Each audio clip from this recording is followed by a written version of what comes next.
Hello and welcome to another episode of Rewildology, the show that explores conservation, travel, and rewilding the planet.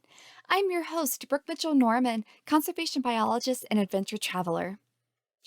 I am currently traveling, and instead of releasing a potentially crappy episode from being super rushed, I thought it was a better idea to release June's sample collection of episodes in the place of a brand new interview or topic. In case you missed one of the month's wide ranging episodes, check out these snippets and see if you might want to go back and listen to the whole thing. Here we go. The first episode in June was all about turning the music and podcasting equipment industries green with Andy Land, head of sustainability at Focusrite Group. And I think the next natural question after this is for anyone and more inclined on the sustainability side, one of the biggest issues we have with our economy is it's all linear. It's you buy the product, it's made new, you buy the product, you use it until it's gone or until it's done. It's no longer used for its original purpose, and then it goes to a landfill. So there's a big movement now and a lot of talk on this circular economy. And I read in depth, of course, because it's me, your company's commitment to sustainability statement. And this is mentioned, a circular economy. And I would love to hear more about that and where you all are in that and how close you are, or how do you plan on implementing this? Because it is really a big problem. And so the fact that you're addressing it is really exciting. So how do you hope to make this a circular economy? The circular economy, for anyone who hasn't heard the term, it's basically where your raw materials for making new products are the leftovers are taken directly from old products that can be recycled. And in an ideal world, that is a completely closed loop, so you can make new Vocasters out of old Vocasters or something like that. So we need to think about what we can do to have the biggest impact on that. And I think the first thing we need to do is obviously start using recycled materials. So at least someone else's waste stream is going into our products, which is why I've put so much emphasis so far on recycled materials that we're putting into the products. But equally important is end of life of our products. And this is something that is difficult to find out a precise answer on, because we sell lots of these and they go around the world. So I can't say exactly where every single one of them ends up. But I don't believe these kind of products end up in landfill as such, compared to a milk carton or something like that, where it's definitely a more throwaway short-term product. There's definitely secondhand markets for these kinds of products that they pass through hands multiple times, and it's difficult to say that they actually end up in landfill. But in terms of how we're building these products, there's nothing about these that can't be taken apart with hand tools. There's very few components that or mechanically there's very little on our products that would be permanently bonded together. There'd have to be a very good reason for us to glue something. It makes taking the sustainability side apart, it makes it difficult to manufacture in the first place if you have to glue something together.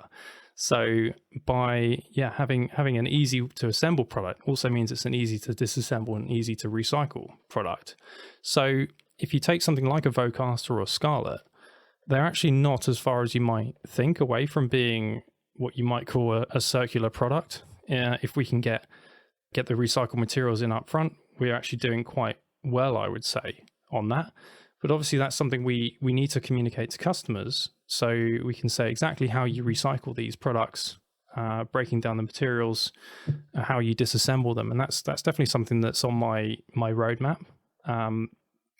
But like I say, because I don't think many of them actually end up in landfill in the same way that kind of single-use plastics will, I think getting the recycled materials in up front is probably the priority that we need to focus on for the time being.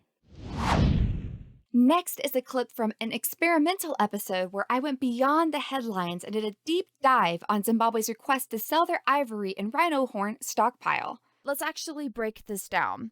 And this idea came to me not too long ago. I try to stay up to date as much as I can, as much as any of us can, on what's going on in the world today, what is going on in conservation, And what should we be paying attention to? What are the issues that we need to definitely keep an eye on? And I follow Manga Bay, which is a nonprofit conservation news outlet.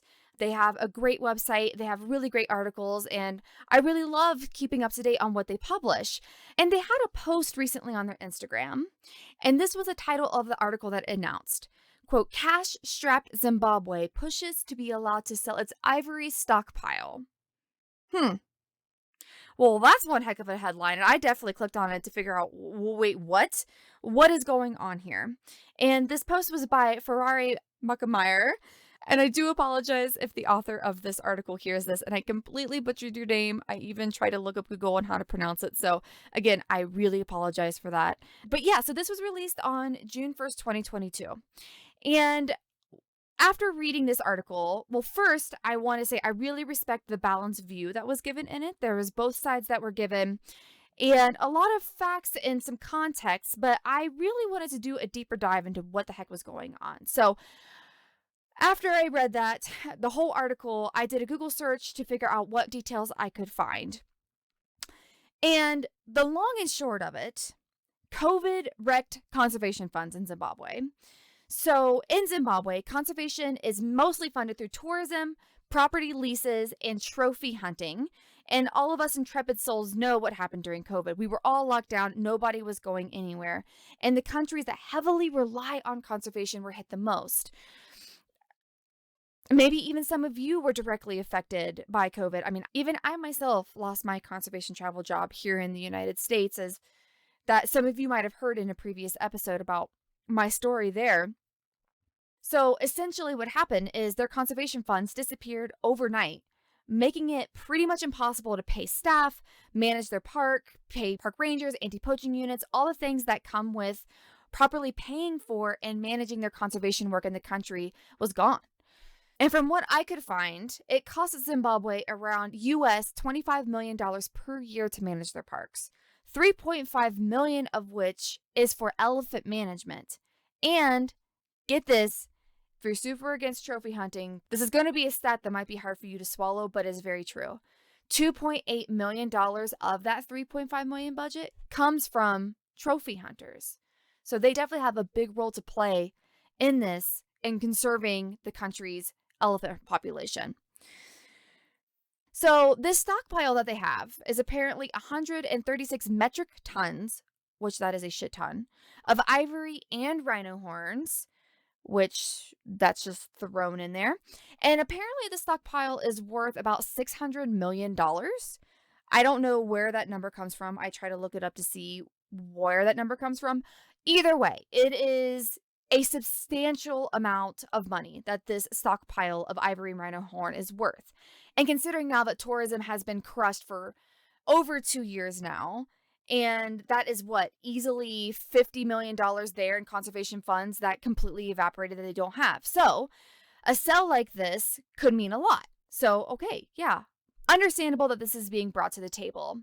And apparently it costs tens of thousands of dollars per month to guard and protect that stockpile, which again, there is no current conservation funds to fund the people that are trying to protect that stockpile from illegal activities. So it does make a little bit more sense why this issue is being brought to the table. If Zimbabwe would be allowed to sell this, then they would be saving money on guarding the pile while also making a huge amount of dough. And so Zimbabwe has decided that selling the stockpile is the best solution for them. And they're approaching CITES at the next summit to ask them to be allowed to sell their stockpile. Okay, so that is the background story. But before we make any further judgments, let's start breaking this down one by one. Following is a fun and biology-dense episode all about Yellowstone's cougars with Jack Rabe, Yellowstone predator expert and PhD student at the University of Minnesota. Let's actually start talking about their biology first. So how are they a little different, and what is it like to be a mountain lion in Yellowstone when you have a full intact ecosystem? Yeah, so cougars, they're not like wolves. Wolves oftentimes, go into an area, they love these open valleys, hillsides. planes where they can travel pretty great distances and then also find prey and then send them running. That's their kind of MO. They send their prey running because all they have is that mouth to bring prey down, and they want to find a weak individual. With cougars, it's a little different. You have what we'd call a fancy word, supinating wrists, just like we have, where you can turn them in and out. Wolves, dogs can't do that. They just kind of have these paws, flat paws. But cougars have these supinating wrists. They can grab things. They have really sharp claws. They're not dull. And then they also have really large canines, actually bigger than canines. So and a lot of times we think that it'd probably be more aptly named felines if we're looking at those teeth, because they're really built to grab onto an animal.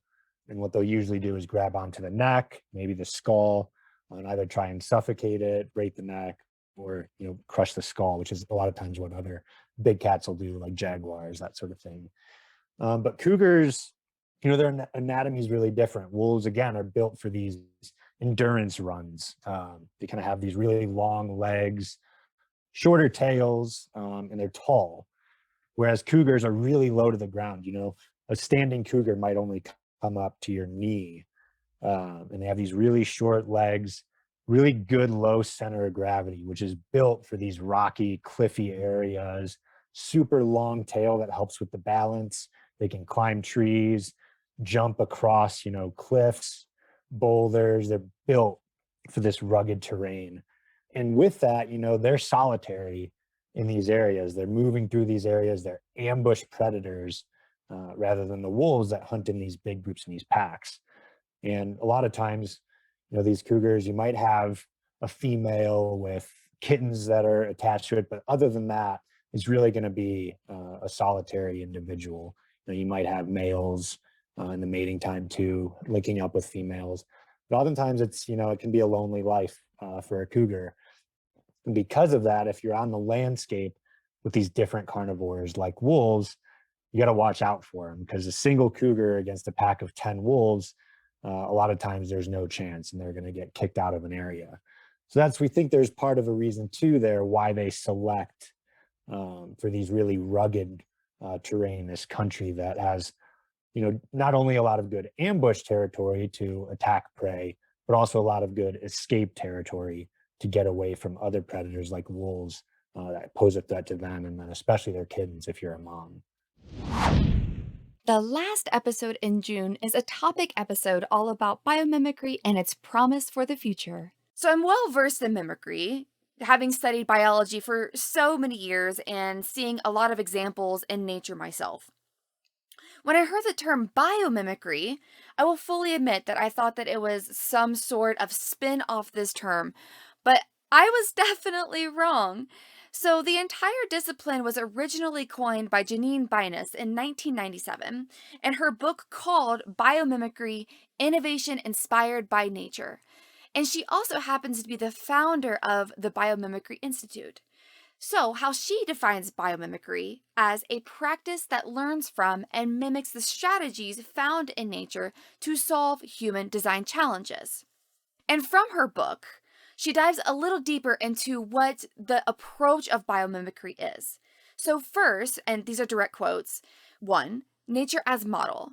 Biomimicry is a new science that studies nature's models and then imitates or takes inspiration from these designs and processes to solve human problems. 2, nature as a measure.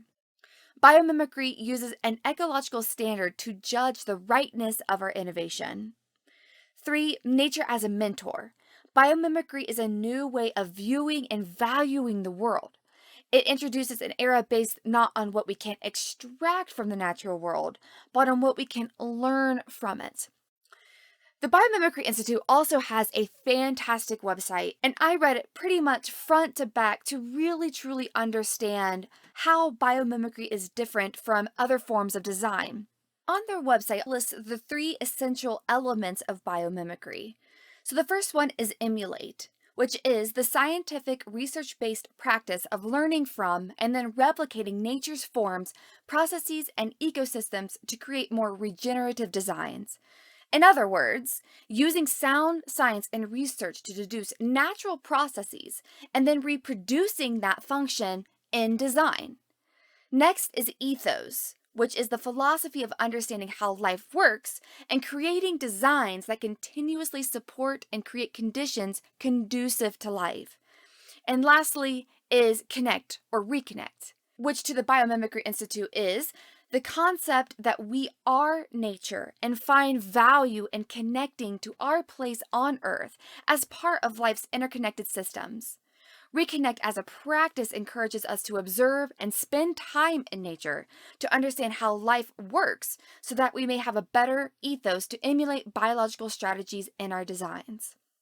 And on that last note, there's a direct quote from the website that I think is insanely powerful, and it is this: Biomimicry encourages conservation for ecosystems and its inhabitants because they hold the knowledge we need to survive. Oh, that is so powerful.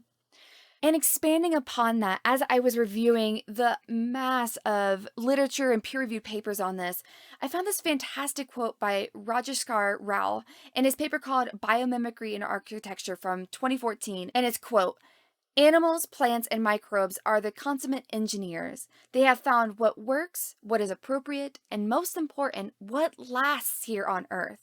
This is the real news of biomimicry. After 3.8 billion years of research and development, failures are fossils, and what surrounds us is the secret to survival."